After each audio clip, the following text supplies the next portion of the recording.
History is not always made in palaces.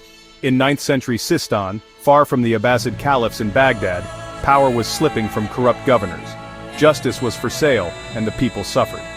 In this neglected land, a young coppersmith named Yaqub ibn al-Layth al-Safar was learning his trade.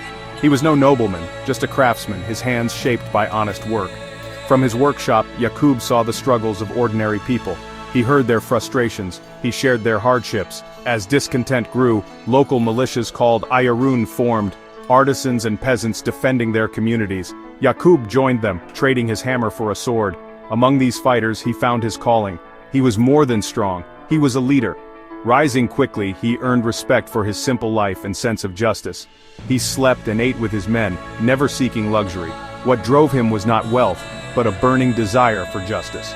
He believed a man should be judged by actions, not birth. The coppersmith was about to hammer out an empire. Yaqub's journey from the forge to the battlefield would change Persia forever. He became a symbol of hope for the oppressed.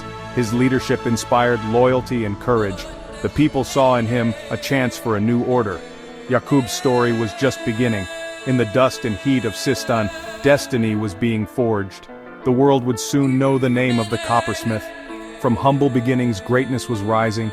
The empire he would build would challenge the mightiest powers of his age. And it all started in a simple workshop.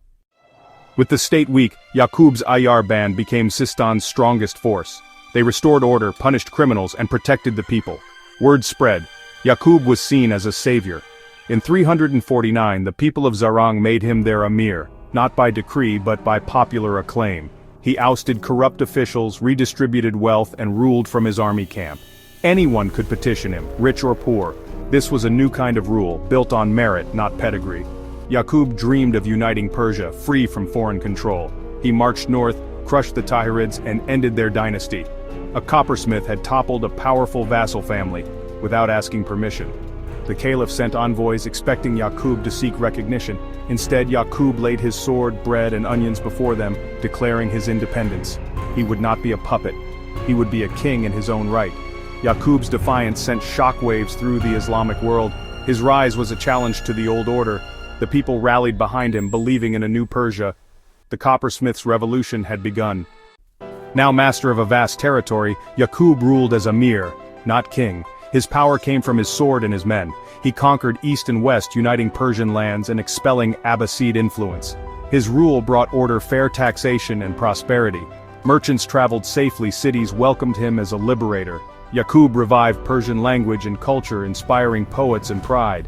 He presented himself as heir to the great Persian kings, binding his people with shared heritage. The caliph offered recognition if Yaqub would submit, but he refused. For Yaqub, authority came from his will and his people, not Baghdad. His ambition to march on Baghdad and break the caliph's power. Yaqub's defiance defined his reign. He was more than a conqueror. He was a symbol of Persian resurgence. His vision united a fractured land. The coppersmith's dream was now a movement. The world watched as he challenged the heart of the empire. The final confrontation was near. Yaqub marched on Baghdad, threatening the Abbasid heartland. The caliph and his brother, al-Muwaffaq, rallied every available soldier. In 876, the armies clashed at Deir al-Aqul. Yaqub's veterans fought fiercely, but the Abbasids used the terrain, flooding the battlefield. The Saffarid army was trapped and defeated. For the first time, Yaqub tasted defeat. Wounded, he escaped, but the dream of Baghdad was over. His aura of invincibility shattered. He returned home, but illness soon claimed him. Even on his deathbed, he refused to submit to the caliph.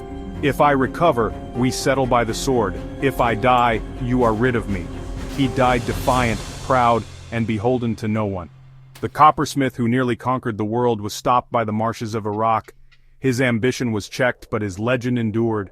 Yaqub's story was not yet finished. The Saffarid dynasty lived on through Yaqub's brother, Amr, but without Yaqub's vision, it faltered.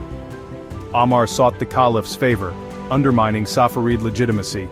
The Samanids, cleverer rivals, replaced them as Persia's new power. The Saffarid empire crumbled, but their descendants ruled Sistan for centuries. Yaqub's true legacy was greater than territory. He proved power could be forged by merit, not birth. He reignited Persian pride, paving the way for a cultural renaissance. Without the Saffarids, the epic Shahnameh would not exist. Their story is a testament to resistance and hope. Yaqub the copper